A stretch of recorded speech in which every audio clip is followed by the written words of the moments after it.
নমস্কার বন্ধুরা, তোমাদের সবাইকে স্বাগত জানাই আমার রান্নাঘরে। কেমন আছো সবাই? আজ আমি তোমাদের জন্য নিয়ে এসেছি ভাইফোঁটা স্পেশাল একটা রান্না। সামনেই আসছে ভাইফোঁটা। সব দিদি বোনেদেরই ইচ্ছা থাকে ভাইকে ইলিশ মাছ খাওয়ানোর, তাই ইলিশেরই একটা বাংলাদেশি রেসিপি নিয়ে চলে এসেছি। প্লিজ সবাই ভিডিওটাকে শেষ অবধি দেখো। চলো রান্নাটা শুরু করা যাক। আর শুরুতেই আমাদের যেটা লাগছে সেটা হচ্ছে দুধ কচু পাতা। এটাই রান্নাটাকে অভিনব করে তুলেছে। এই দুধ কচুর পাতা আপনারা বাজারেও পেতে পারেন এবং আমাদের বাড়ির চারিপাশে ফাঁকা জমি জায়গাও মাঝে মধ্যে এই পাতা দেখতে পাওয়া যায়। তো এই দুধ কচু পাতা দিয়ে আমরা ইলিশ মাছটা রান্না করব। প্রথমে পাতাটাকে বেছে এইভাবে ছোট ছোট করে কেটে নিতে হবে, যেভাবে দেখছো কেটে নেওয়া হচ্ছে। এইভাবে দুধ কচু পাতা কেটে নেওয়ার পর আমরা একটা মিক্সিতে 8-10টা কাঁচা লঙ্কা আর আদা নিয়ে নেব। আর এর মধ্যে দেব 2 বড় চামচ সর্ষে, সাদা সর্ষে।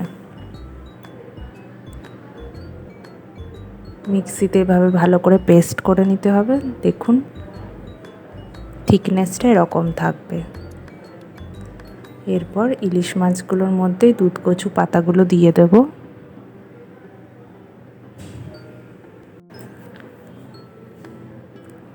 এরপর এর মধ্যে আমরা দিয়ে দেব 2 চা চামচ হলুদ গুঁড়ো,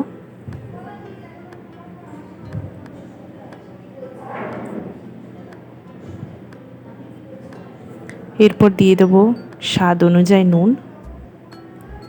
তারপর বাটাটা দিয়ে এর মধ্যে আমরা দিয়ে দেব 1 বড় চা চামচ জিরে গুঁড়ো। এরপর এর মধ্যে দিয়ে দেব 8 থেকে 10 বড় চামচ সর্ষের তেল। এখানে আমি পতঞ্জলি সর্ষের তেল ইউজ করছি, খুব ভালো এটা ঝাঁঝ গন্ধটা। তারপর মাছগুলো ভালোভাবে মাখিয়ে নেব। ঠিক এইভাবে মাছগুলোকে মাখিয়ে নেবেন। তারপর একটা কড়াইয়ের মধ্যে মাছগুলোকে সাজিয়ে দিতে। মাছগুলো আলতোভাবে সাজাবেন যাতে দেখবেন ভেঙে না যায়, কারণ ইলিশ মাছ খুবই নরম হয়। এরপর সাজিয়ে নেওয়ার পর আমরা গ্যাসে লো ফ্লেমে এই কড়াইটা বসিয়ে দেব। মাছগুলোর উপরে 4-5টা কাঁচা লঙ্কা এইভাবে চিড়ে দিতে পারেন আপনারা। এরপর এর মধ্যে আর একটু সর্ষের তেল দিয়ে দেব, দিয়ে লো ফ্লেমে মাছটা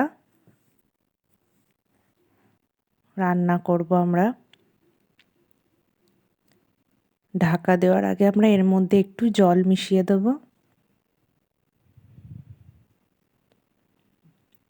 দিয়ে 20 থেকে 25 মিনিটের জন্য আমরা ঢেকে দেব।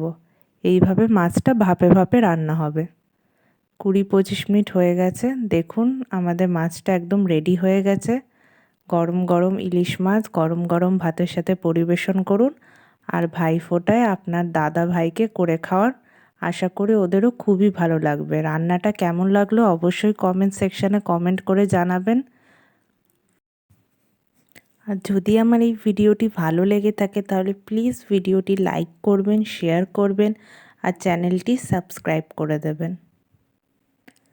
তাহলে খুব শিগগিরই দেখা হবে আরেকটি নতুন রেসিপির সাথে। ততদিন ভালো থাকুন আর খুব আনন্দ করে ভাইফোঁটা উৎসবটা পালন করুন।